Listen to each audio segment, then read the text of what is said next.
franchement, la demande de manger. Si on a de manger, c'est trop bon. Si on a de manger. Depuis des années qu'on mange. Qu'est-ce que ça nous tue? On a tout mangé. Depuis 10 ans. J'ai 40 ans. On mange des beignets. La première femme de mon père faisait les beignets. Aujourd'hui, on mange les beignets. Ça tue.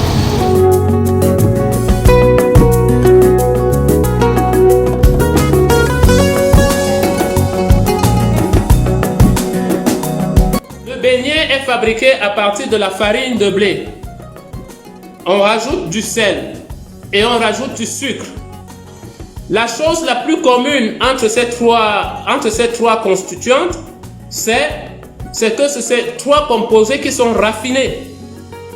Étant raffinés, ils sont passés par un processus où on leur a enlevé la plupart de leurs nutriments.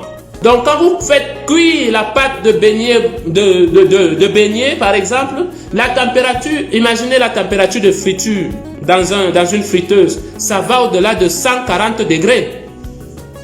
Les vitamines disparaissent à partir de 40 degrés. Comment vous allez pouvoir trouver un nutriment ou bien un micronutriment quand même?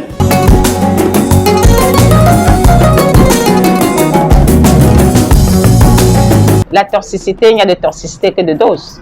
Comme on dit, il n'y a de poison que de dose. Tout dépend de la fréquence et de la quantité qu'on consomme. Pour dire que pour comprendre cette problématique, nous avons besoin d'abord d'analyser ce que c'est que le beignet haricot bouilli. Commençons donc sur la bouillie. Elle est faite à base du céréal qui est le maïs.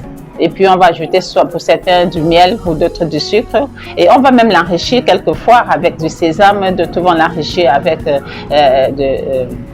la citronnelle. Certains vont mettre des arachides et tout. On peut ajouter beaucoup de légumineuses à l'intérieur pour pouvoir enrichir des oléagineux. Et là, ça fait un repas carrément qui contiendra et des glucides qui apportent de l'énergie. Ça contiendra des protéines qui vont être là pour le renouvellement cellulaire. Car ça contiendra des lipides pour le bon fonctionnement hormonal, pour la matière grise pour qu'elle se forme très bien et qu'elle s'entretienne bien.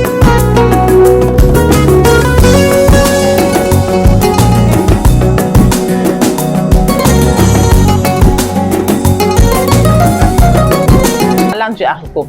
Nous savons de prime abord que le haricot, c'est des petites pilules très nutritives. On aura toutes les vitamines du groupe B à l'intérieur. On aura du magnésium, du calcium, du zinc, du phosphore, donc les oligo-éléments. Quand on fait le haricot, on va mettre la tomate, les oignons, beaucoup d'autres éléments qui vont venir enrichir encore en fibres parce que le haricot lui-même contient déjà des fibres. Et nous savons que lorsqu'on a assez de fibres, ça va permettre de bien digérer, de nettoyer. Également, parler de toxicité au niveau de la bouillie, ça peut être représenté que par la quantité de sucre simple qu'on aurait ajouté à l'intérieur parce que nous tous, nous savons que le sucre blanc est aussi addict à la cocaïne, donc il n'est pas très bon pour notre santé et c'est sur ce point qu'on pourrait trouver un problème par rapport à la bouillie.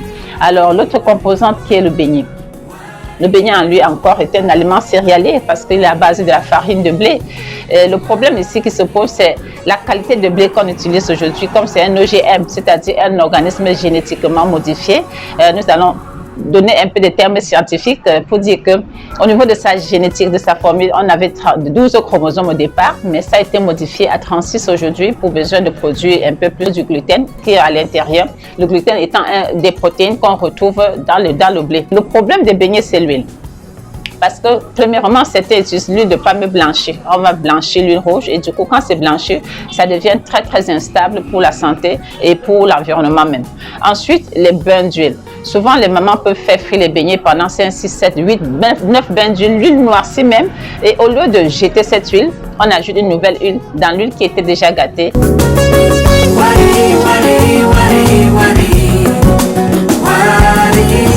Extrêmement toxique.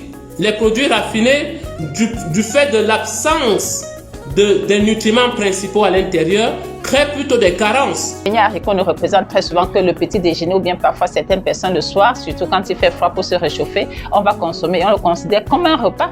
Et il n'est pas le seul repas de la journée. Ça veut dire que même si on n'a pas eu assez de fruits et légumes au courant de lorsqu'on consommait le beignet haricot, parce qu'on a mis très peu de tomates, très peu d'oignons dans le haricot, on a l'occasion de se rattraper au prochain repas pour pouvoir équilibrer les choses et neutraliser le degré d'acidité qu'on pourrait avoir et qui représenterait une certaine toxicité. Je